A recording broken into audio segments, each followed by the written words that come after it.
Now it's Jackson. Touchdown, Packers. Andre Johnson there to make the grab. And the Packers add 6 to their lead. On those slants, everything happens so quickly. What makes it work? The timing between the passer and the receiver. In this case, a slant route. Ordinarily, it's probably about 3 steps before you go on the slant. In this amount of time, I think it was a 2-step deal. Boom, put his foot in the ground and got inside for the pass. Got inside for the pass, got inside for the catch and the score. Following the touchdown, here's Anderson to kick it away. Lockett the return. And it's a pretty good return here as he'll get this up to the 29. On the return, the Broncos take over 1st and 10 at their own 29-yard line. The Broncos onto the field, ready to start their next drive. They trail offense, first time to touch the ball in quarter 3, and we'll see what they can do. And I can't wait to see what they have planned, because some teams script to start a half. Other teams just go, okay, these are the sequence of plays we want to run. These things worked well for us. And sometimes they throw in that big chunk play right away. Shocker. Try and get after them early and try and create a big play to give themselves some momentum. See what they have up their sleeve. And he'll get up near the 45. They'll spot it at the 44. The tackle made by Devin Bush. We have played 3 quarters. You are watching Madden Ultimate Team on EA Sports. Back now at Lambeau. It's the Broncos trailing, but they do have possession of the football as we begin quarter number 4. And this will be incomplete. Physical play on the football there, and it's 2nd down. Under 4 to go now as they come up on 2nd down. To throw again, Jackson.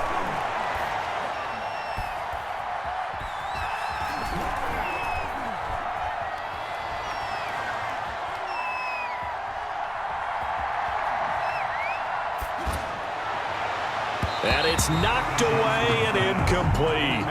He was trying to get it to Zach Ertz that time. 3rd down here. Now they face a 3rd and 10 after back-to-back incompletions. Jackson from the shotgun. And the throw there going to be incomplete. We've seen that the deep ball's been a part of their game plan all afternoon, but they've had trouble hooking up on it, unable to successfully find the end zone over the top.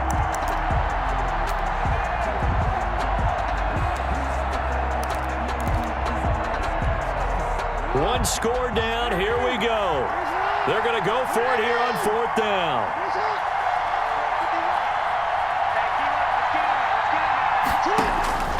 Here we go. It's Jackson on 4th down. Now he's going to go up top over the middle. It's caught inside the 25. He'll get this one down near the 20-yard line, just shy of the 20. 4th down conversion plays, you usually think 1, 2, 3 yards, maybe 10. Not there. What a huge pickup as the Sticks make a drastic shift forward. So the big play gets them all the way down to the outskirts of the red zone here for 1st and 10. To throw again is Jackson. Flushed out right. His throw caught right around the 6. And all the way down inside the 5 to the 4. And between the last 2 plays, they've moved it over half the length of the football field. 2 big plays in succession. Not sure this D knows what hit him, but now they got to get ready. It's 1st and goal. They'll try to run with McCaffrey. And he'll get this one back to the 5-yard line, but no further than that. No gain on the play that time, and it sets up 2nd and goal. No gain on the play. Leads to 2nd and goal at the Packers' 5-yard line.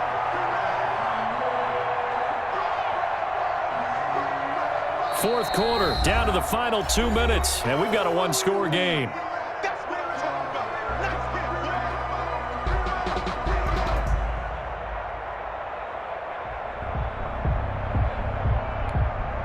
So it's Bronco football as we get you reset here. And they're knocking on the door. 2nd and goal now in a 1-score game.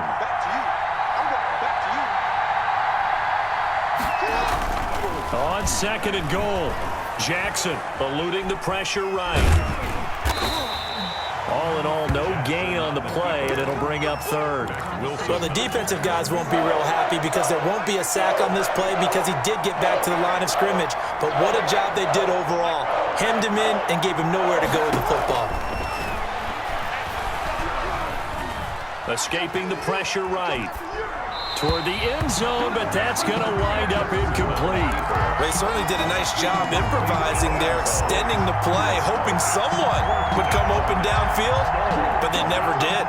Likely the play of the game here, trailing in the final quarter and going for it on 4th and goal. Here's Jackson. That is caught by McCaffrey for a Denver touchdown. Number 87. 4 yards on the touchdown grab. And now the Broncos are within a 2-point conversion of tying up the game. So now a big play here as the Broncos will line up to go for 2. Jackson to throw. And unable to connect. They don't get the 2-point conversion here. And the failure to convert and tie the game. Now the pressure shifts back to the defense. But I think it was the right play. I think it was the right call to try and tie the game there. Kick an extra point, you're still down 1. What's the sense? I like what they did. A field goal will do it for them. They got the onside kick that they needed here. We'll see if they can do the rest. Some teams are just not comfortable waiting to see what happens. Some teams like to force the action. That's exactly what we saw with this onside kick.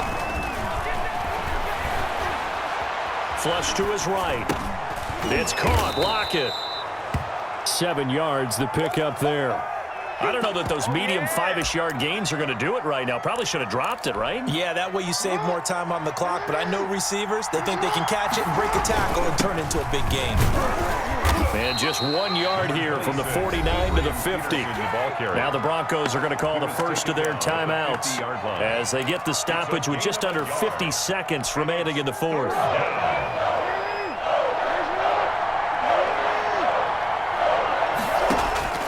From midfield now, here's Jackson.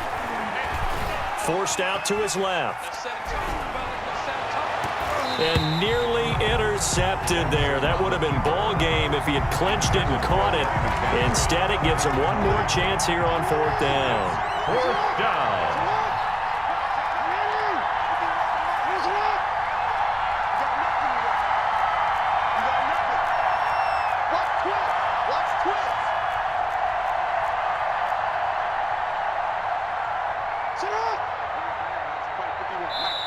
Now the Broncos going to use the second of their timeouts as they'll stop it with 40 seconds remaining in this fourth quarter.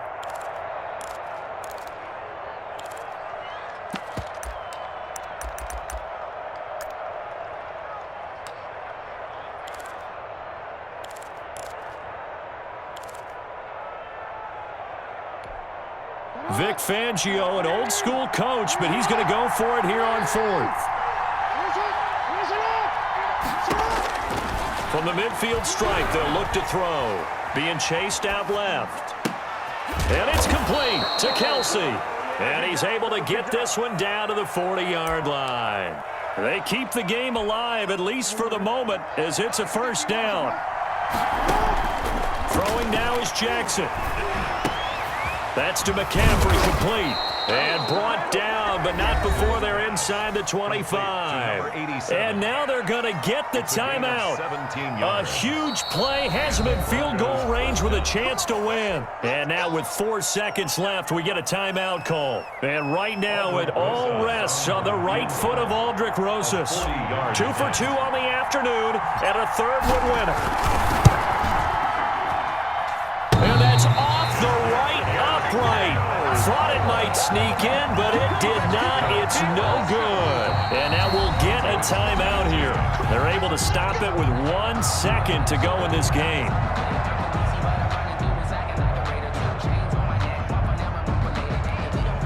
So 1st and 10 now from the 30.